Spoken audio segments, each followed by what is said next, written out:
Le jour qui aurait dû être le plus heureux de sa vie, une jeune mariée, Sally Bridges, a appris que sa future belle-mère était la femme qui lui avait donné naissance et l'avait abandonnée il y a 2 décennies à l'hôpital.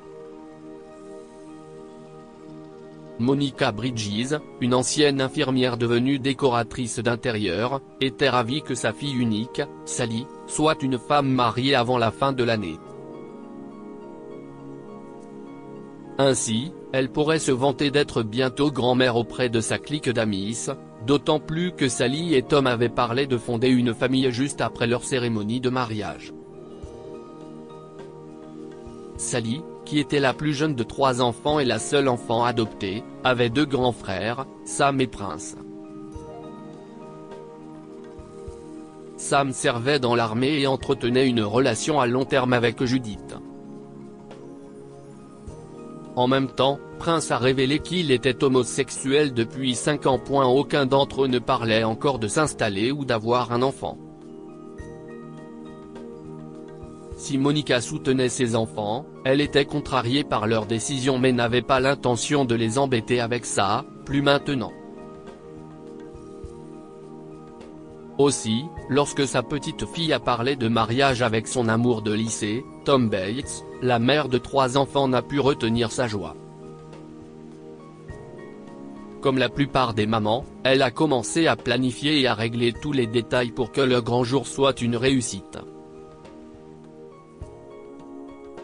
Les parents de Tom ont divorcé quand il avait 12 ans, et ils n'ont jamais vraiment été d'accord sur quoi que ce soit, même sur le lieu idéal pour la cérémonie de mariage de leur fils.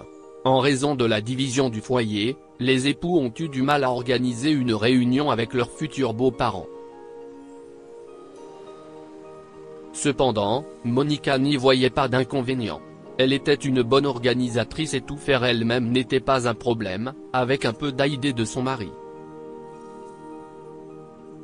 Elle se dit, peu importe qu'il m'aide ou non, je fais cela pour que Sally soit heureuse. En effet, Sally était heureuse. Sa mère ne la dérangeait pas pour beaucoup de choses et était précise dans les détails. Cela a rendu la jeune mariée confiante. Elle ne cesse de jamais disputer avec la décoratrice d'intérieur. Au contraire, lorsqu'elles discutaient, les 2 femmes se préoccupaient de construire un foyer et une carrière réussie. Alors que Monica a partagé de sages conseils avec son enfant adoptif, qui s'est empressé de lui prêter une oreille attentive, la future mariée a révélé combien et ce qu'elle voulait dans sa vie. Même si elles avaient quelques différences dues à leur écart générationnel, Sally, une jeune femme bien éduquée, intelligente et belle, savait ce qu'elle attendait de la vie. Il n'était pas difficile de juxtaposer la méthode de la vieille école de sa mère avec la génération woke. Tu sais, Sally, Tom est un type formidable, et tu es merveilleuse. Mais dans le mariage, vous devez travailler ensemble. Aucun de vous ne doit être trop fier pour faire des compromis ou régler les problèmes, a dit Monica. Après avoir bu une gorgée de son cappuccino chaud et crémeux, la jeune femme sourit et répondit par un signe de tête. Oui, maman, je suis consciente du fait que tu veux que tout se passe bien. Je suis d'accord pour que le mariage soit à 50-50e, mais j'aurais aussi besoin de voir les 50 ans de Tom pour rester éternellement engagé. Elle poursuivit, je ne dis pas que nous n'essaierions pas d'arranger les choses, mais de nos jours, les couples ne se serrent pas les coudes quand l'un des 2 est avachi.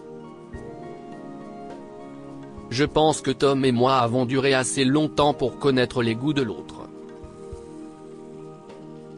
Tom travaillait comme architecte à succès, tandis que sa femme était un gros poisson dans le domaine du marketing et de l'image de marque. Ils sont ensemble depuis l'époque où ils étaient lycéens, et bien qu'il ait étudié dans des universités différentes, les tourtereaux sont restés engagés.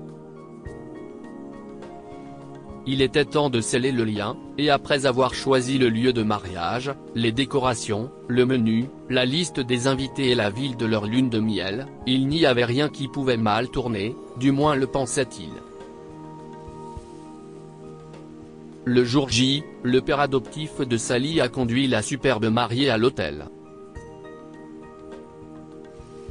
Il était impossible de deviner qu'ils ne sont biologiquement pas de la même famille. Il y avait une synergie qui ne pouvait être niée. Le père et la fille ont marché majestueusement, offrant aux invités un spectacle émouvant. Cependant, 45 minutes plus tôt, peu de gens savaient que les mariés étaient sur le point d'annuler le mariage. Monica était avec sa fille dans le dressing lorsque la mère de Tom est entrée pour voir la superbe mariée. Les deux femmes plus âgées se sont regardées et Monica a pâli. Instantanément, elle a reconnu Megan, la jeune femme qui avait abandonné sa fille de 2 jours au Cedar Sinai Medical Center 20 ans auparavant. Oh là là, n'était-ce pas l'adolescente brune qui avait abandonné son jeune enfant ? Pensa Monica, troublée, en se rappelant exactement comment cela s'était passé comme si c'était hier. Il y a une vingtaine d'années, une jeune femme de 18 ans, Megan, a quitté l'hôpital avec sa fille nouveau-née parce qu'elle pensait que s'occuper de son enfant en tant que mère célibataire, son petit ami ne voulait rien savoir d'elle, ruinerait sa vie. Lorsque Monica, qui travaillait alors comme infirmière, a vu l'enfant sans défense, Sally, elle a adopté le bébé et s'en est occupée comme si c'était la sienne. Elle n'a jamais traité l'enfant abandonné comme une étrangère. En fait, ce n'est que lorsque Sally a eu 16 ans qu'elle a appris qu'elle avait été adoptée. Je me souviens de vous, Megan, dit Monica. Je ne suis pas sûre de ce que vous voulez dire. Je n'arrive pas à situer votre visage, madame, une réponse qui soulignait à quel point la mère du marié se sentait incertaine et mal à l'aise. Eh bien, je suis Monica. Et Sally est le bébé que vous avez laissé derrière vous, a ajouté Monica. Ce n'était pas la façon dont elle avait l'intention de partager cette histoire déchirante, mais Monica était un peu fâchée de l'attitude de Megan. Finalement, la mère de Tom a raconté son histoire et les raisons des choix qu'elle a faits. Je n'ai jamais eu l'intention de t'abandonner, a-t-elle dit à Sally. Mais chérie, j'étais si jeune. J'avais peu d'options, et j'ai quand même fait le pire choix. Je suis vraiment désolée. S'il te plaît, pardonne-moi. Dodge, mon petit ami, n'était pas prêt, il m'a quitté, et je me suis sentie impuissante. Comment, juste comment? Comment est-ce que je pourrais épouser mon frère? Si vous êtes ma mère biologique, alors cela fait de Tom, mon amant depuis 8 ans, mon frère? A demandé la mariée perturbée. Personne ne pensait qu'une réponse émergerait, mais Megan s'est éclairci la gorge pour la première fois et a dit, « Non, ma chère, Tom n'est pas ton frère. J'ai épousé son père, Gary, quand il avait 3 ans. Mais le mariage n'a pas fonctionné. Cependant, nous avons gardé la garde de Tom parce que je l'aimais comme un fils. » Cette révélation a été un choc pour les amoureux.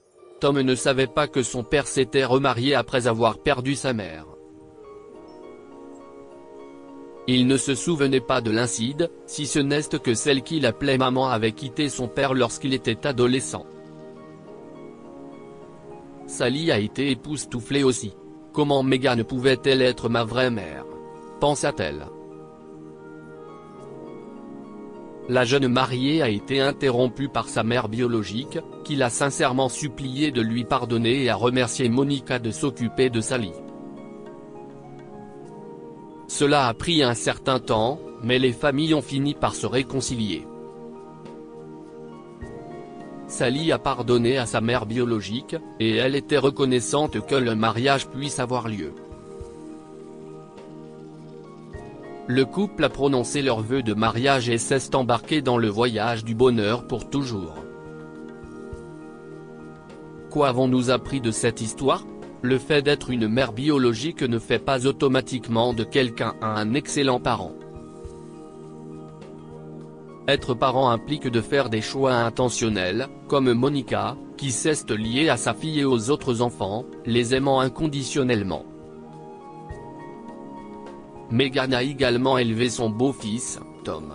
Il y a plus d'une vérité dans une histoire. L'infirmière ne pouvait pas comprendre pourquoi un gentil bébé pouvait être laissé seul, mais Meghan avait peur. Son comportement ne peut peut-être pas être excusé, mais elle a prouvé qu'elle était un meilleur parent pour Tom, qui n'était pas son fils biologique. Le pardon devrait venir facilement. L'abandon de Meghan était blessant, mais sa fille a choisi de mettre cela derrière elle après qu'elle lui a demandé le pardon. Partagez cette histoire avec vos amis. Elle pourrait égayer leur journée et les inspirer. Cette histoire est inspirée par l'histoire d'un de nos lecteurs et écrite par un rédacteur professionnel. Toute ressemblance avec de véritables noms ou lieux est une pure coïncidence. Toutes les images sont utilisées uniquement à des fins d'illustration. Partagez votre histoire avec nous. Elle changera peut-être la vie de quelqu'un. Si vous souhaitez partager votre histoire, envoyez-nous un mail à info@amomama.com. Abonnez-vous à Amomama sur Google News.